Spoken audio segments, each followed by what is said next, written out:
tone of what to expect tonight, what has worked in the past, what has fallen flat. Michael Waldman, former chief speechwriter for President Bill Clinton, and Michael Gerson, former speechwriter for President George W. Bush. Nice to have you both here. Well, you're both Michaels, so Michael Gerson, to you, let me begin with this. Sure. About the inaugural address some 40 days ago, you described it as blunt, flat, devoid of craft, devoid of generosity, humility, and grace. All right, you didn't love it, so... Yeah, I was mixed. Yeah. You're a little mixed. It was a mixed review.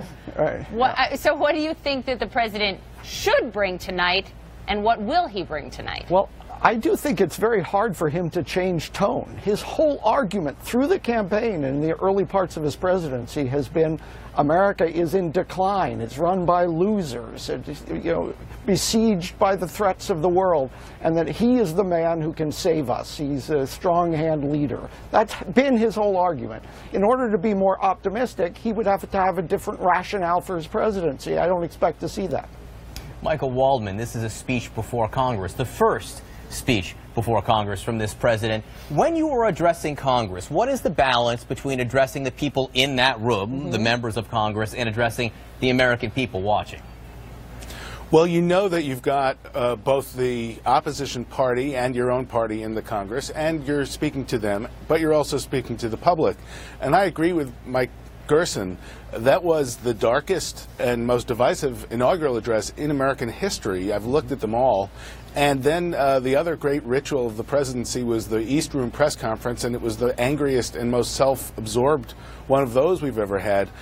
The press release and the leaks may say it's going to be optimistic in tone, but it would be really somewhat surprising if it was. Among other things, we've learned that the guests sitting in the gallery with the First Lady will be the victims, as I understand it, of families of victims of crime who were not legal.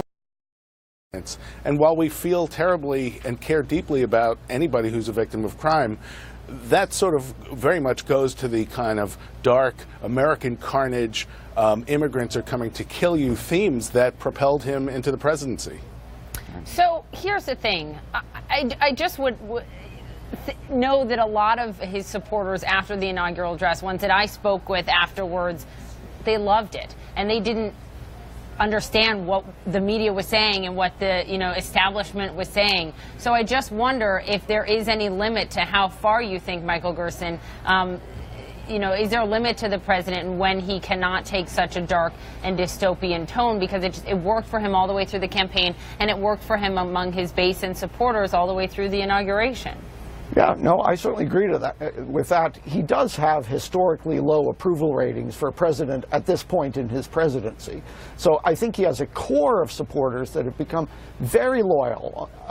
They view the media as the enemy. But I'm not sure that includes most Americans. These numbers don't indicate that. And, the measure of a good first speech to Congress, it's a budget priority speech. He actually needs to be clear and realistic on his goals for the country, not in his description of the past. And that, I think, is going to be the measure. The challenge, though, is the speech before Congress. The people whose support he needs to pass legislation are the people that he talked about during the inauguration, the people who reap the rewards of government, prosper at the expense of the people, celebrated while family struggles, and are all talk and no action. Michael Waldman, those are the people who are going to be sitting right in front of him. Frankly, that line, I do think, played very well across the entire country, not necessarily just the supporters. People love to hate Washington, but when Washington is sitting in front of you, it's harder to say that. Maybe. Presidents and new presidents can find a way to kind of play off against Washington and play off gently against the people sitting in the room. It's much harder to do it like you're kind of a talk show host on a rant and expect it to look well. But these speeches are policy documents. It's exactly right. And there are questions about health care, and are they really going to try to repeal and replace the Affordable Care Act right now? What are they going to do about taxes? What are they going to do about trade and other issues like that, where Congress is sort of bumper car, they're sort of spinning around, and where the president so far has only given campaign-level generalities? So, these speeches, among other things, in the past, in all administrations, have been carefully fact-checked rigorously screened by economists and policy experts. I don't know that that's what we're going to hear tonight, because, of course, that has not been the way he's talked before. That is if he stays on prompter, which he will for some of it, I doubt. For all of it, Michael Gerson, finally to you, you say this is an impossible task for him tonight on the policy front.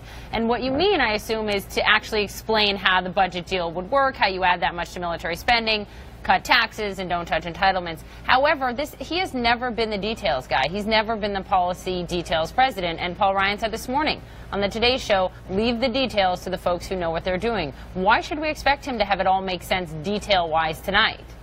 Because the broad outlines of the budget don't work. You have massive increases in spending on infrastructure and on the military. Taxes are decreased.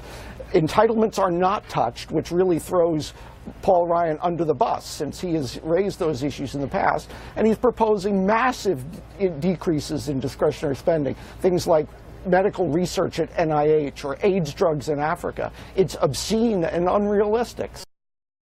His outlines don't work, not just the details. Be interesting to see how he sells it tonight and beyond. Michael Gerson, Michael Waldman, the two Mikes with us here. Great writers. Intimidating to be with such great writers.